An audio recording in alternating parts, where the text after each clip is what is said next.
What's up everyone? Welcome back to yet another video where I look into the sun and show you my pale white skin. I want to keep this a quick one. I just want to talk about a concept that really rescued me from a lot of pain and suffering when I was starting my business in particular. And it's something I call the 2% success rule. And that is, I've found that if you really are genuinely pushing yourself, if you really are engaging in growth and doing what needs to be done to improve your overall quality of life, then most of the time you're going to lose and fail by the standards of results.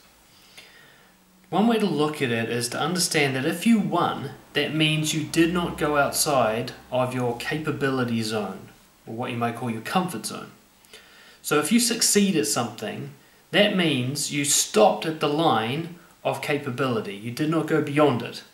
To go beyond it means you failed.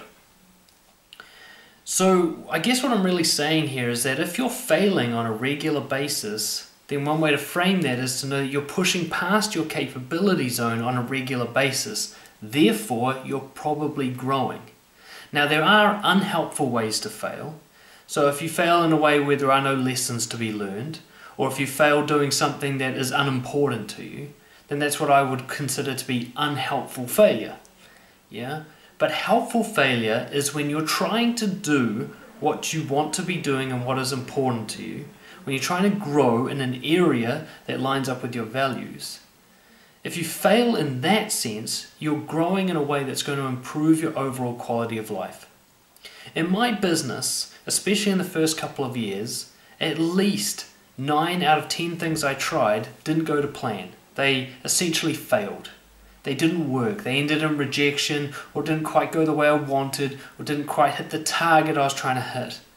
And what I came to realize later on, it's because of those moments that I chose to engage in, those risks I chose to take, that my business is now what you might call successful.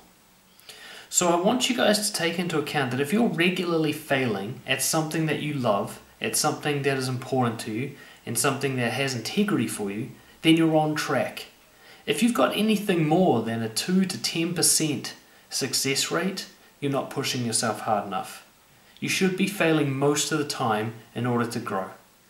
And if you can learn to love that failure and those losses as essentially growth measurements, then you'll be able to keep at it without losing faith.